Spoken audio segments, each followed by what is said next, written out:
Welcome to Module 5 of this course. Now, this is where we're going to get a little bit deeper into kicking some more game design butt here, and we're going to start making Mr. WrapTuck be able to collect items in our game and throw them around as we wish. How is this system going to work here? Well, we're going to go about constructing a nice item collection system where whenever our character WrapTuck collects an item, we're going to be able to tell Unity WrapTuck is collecting an item. And the cool thing about this is, dependent on whatever item he is collecting, whatever item he's walked into, it's going to pass off a series of different information to perform. For example, it's going to change different player states, it's going to change different game states, dependent on whatever item that he collects. So we're going to be able to dig in and see how we can create something called a switch statement to be able to perform these actions. So let's get right on in there. Let's go down to our scripts and let's create our first switch. So C#, I'm going to title this item collection system. All right, and now let's open this up. Okay, so this is going to be the beginning of quite an awesome way to collect items, my opinion. So first off, what we're going to do is, dependent on whatever item that WrapTuck walks into, it's going to pass off a different item number to the switch. And dependent on the item number, it's going to perform a different series of statements within that switch. So we're going to need a variable here. We're going to say item number, and let's just go public int item number. Not going to assign any number to it because whenever we collect a specific item, that's what's going to send the number to this variable. Okay, so let's go up here. I'm just going to comment out and say item number collected to pass off to our switch container. Alrighty, so let's go down and let's start creating a function to contain this switch container. And the reason why I'm going to put this in a public function is so we can call upon this function from any other script in our game. Because every other collectible item in our level is going to have a script saying whenever WrapTuck runs into this item, assign this item number to this function that I'm about to create, and then send it off to the switch container to perform a series of statements. All right, so let's go and let's start creating this public void, say item collection switch. Alrighty, that's going to be our function to contain our item collection switch. Now you don't need to put a switch in a function. I'm just doing that so it's easy to call upon throughout other scripts here.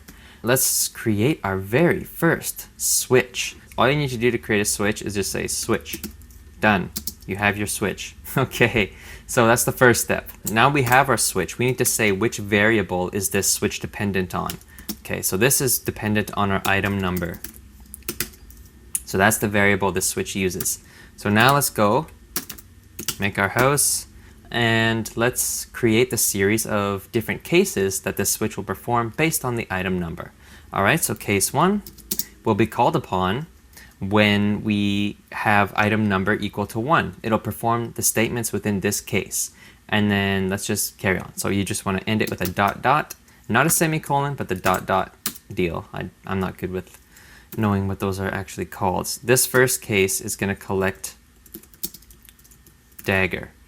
Okay, and we end every case with a break saying that this, and a semicolon, saying that this case is now complete. All right, and now move on to the next case if applicable. So now let's go case 2.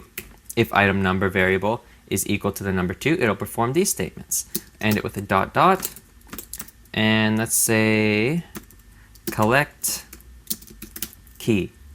Okay, and we'll break this one up as well. Move on to case 3 because we're collecting 3 different items. Hey, all right, and then let's go collect. We want to collect our health power up. Awesome. And let's break this one. Okay, now those are our cases. I'm just going to call upon any one of these cases dependent on our item number variable applied to this switch. So last things first, last things lastly, I don't know.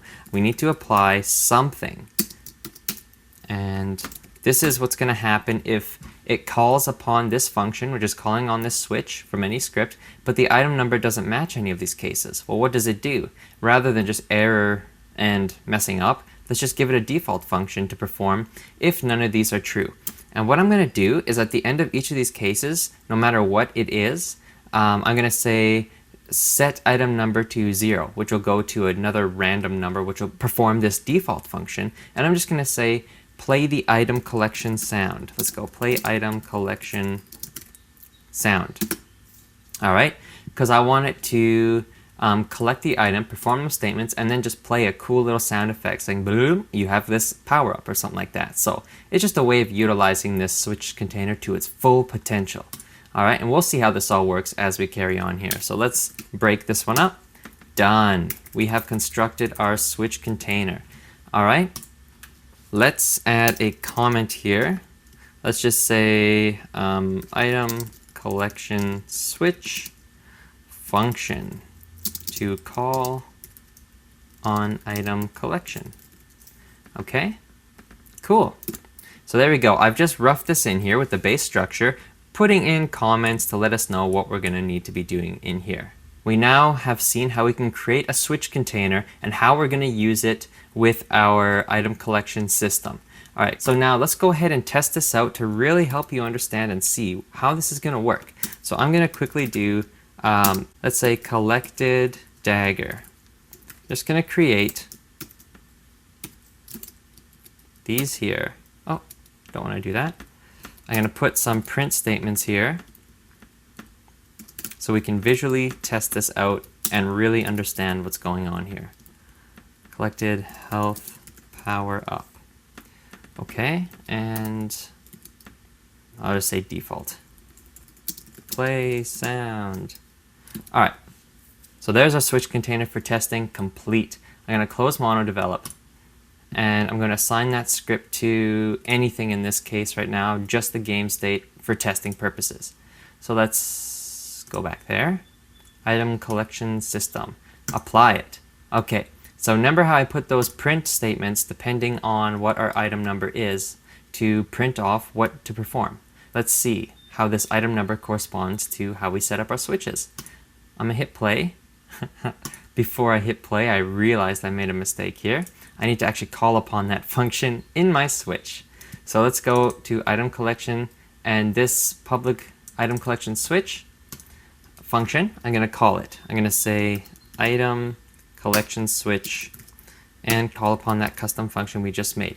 Now, this is in the update function, which is incorrectly how you'd want it to work in your game, but this is just for testing purposes so we can see every frame what our item collection switch is set to.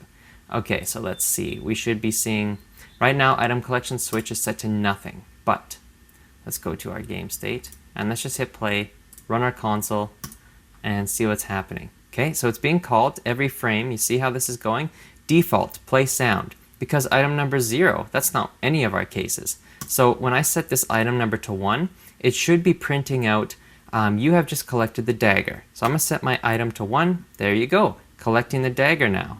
And now when I set this to 2, collected the key. And when I set this to 3, we'll get our health power up. Beautiful, look at this, collected health power up. And then I'll go back to 0, and our default's going crazy again. So perfect, this is working exactly as we want it to.